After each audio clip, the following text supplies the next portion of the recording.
before they stopped it, I said every time I stop somebody, I call it out.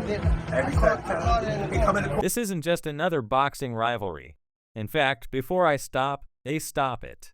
I said, every time I stop someone, it comes in the corner and talk to what you're doing to say about the charges against you. You were charged, and you have nothing to say, guys. Come with me, I'm your body. Did you punch that woman in her face? You have nothing to say.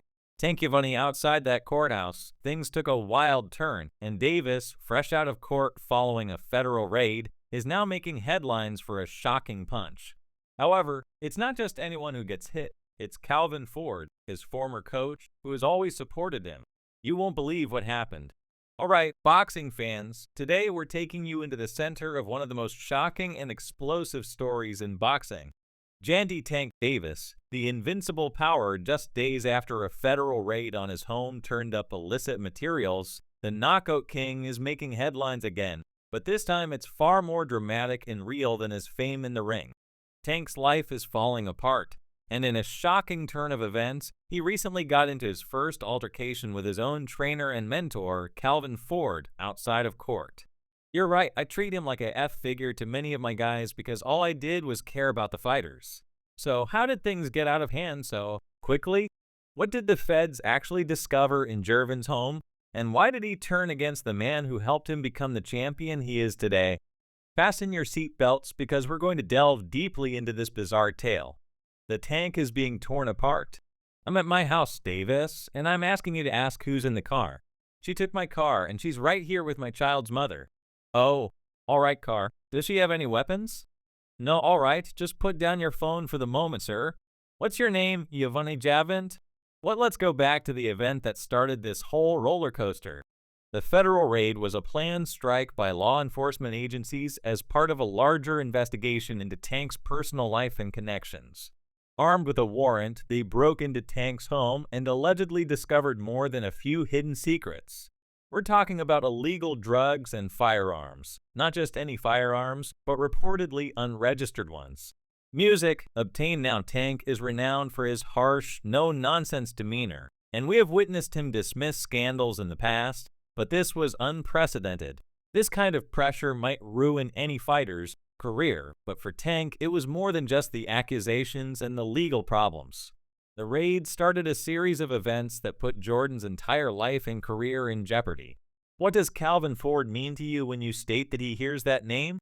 What does he mean when you first hear that a parent father, and then he's one of the guys that age believes? He felt deceived this time by people he previously trusted and looked up to. There are a lot of these, like this whole family together. Him with Kenny, but they definitely held the entire camp together.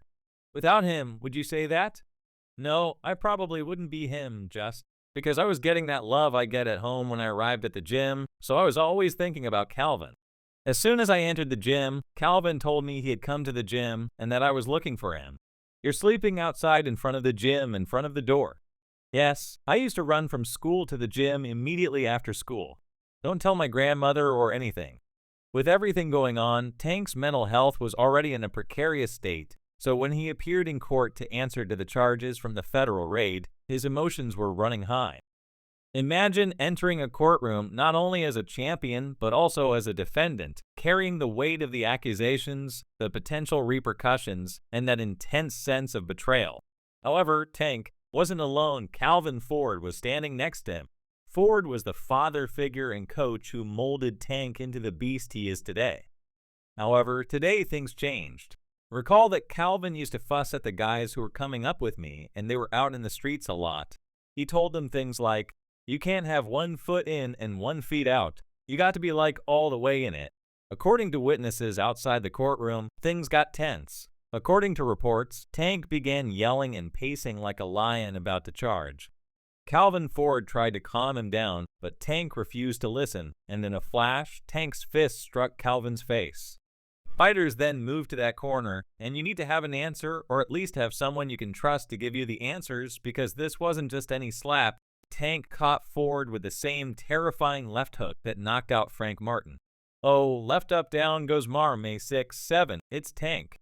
Davis scripts this stew. What could drive Tank to punch his own trainer Well, if you ask those close to the situation, they'll tell you it wasn't just one thing, it was a mix of emotions. A buildup of rage that finally erupted. Tank felt like the people he trusted most had betrayed him. First Floyd, now Calvin. Apparently, he found out that Calvin Ford had been in talks with Mayweather Promotions again, and Tank took it as yet another act of disloyalty.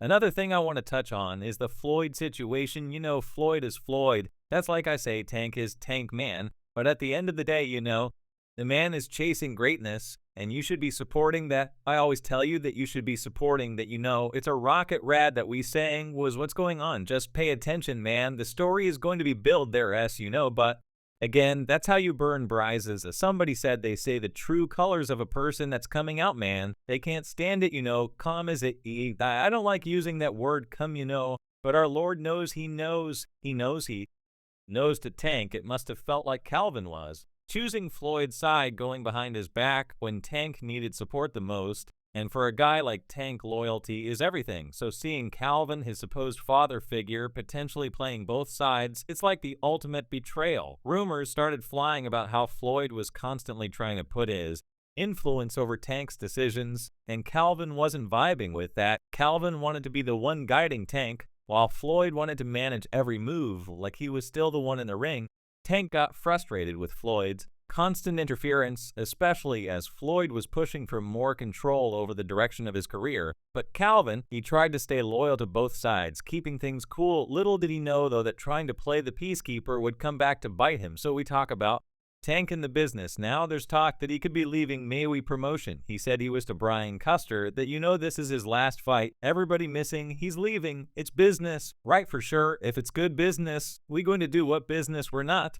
Leaving each other, just not on contract, okay? So you're still going to do business with, I got you right. You have to do business. They brothers, right? They brothers. And you got to remember, they the best in boxing. You got Al and Floyd come on, but it's just good. How excited for you for him to have that flexibility. It's good because Canelo do it. Not Ron.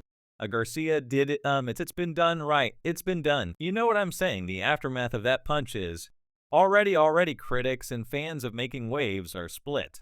Some argue that Tank was pushed to his limit and that he is a fighter who has always lived by his own rules and doesn't take betrayal lightly. He trusts the people he puts his son around. So does that make sense? Calvin Ford got the worst of it. That being said, regardless of who is right or wrong in this situation, there is one thing that everyone can agree on. This incident has permanently changed the dynamic between Tank and Calvin Ford. Tank's future answer will be new trainer who understands how to maximize fierce fighters' potential. Having coached well-known athletes like Errol Spence Jr. and Jal Charlie to become world champions, Derek James is no stranger to the limelight. By hiring James Tank, he is demonstrating that he is elevating his training to a new level, leaving Ford and any allegiance they may have had in the past. Yes, this is where things get crazy. James actually trained Frank Martin, Tank's most recent opponent.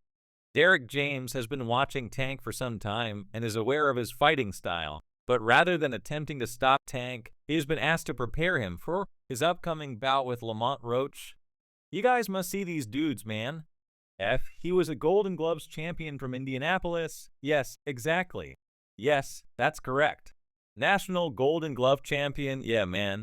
And he's got some skills, so I thought, that's a good one to add to the squad. If you want to know how old he is, I believe he's about 26, so he's still young and still young. And listen to this. He's still getting better because this is our third fight together, so you have to understand that once he gets every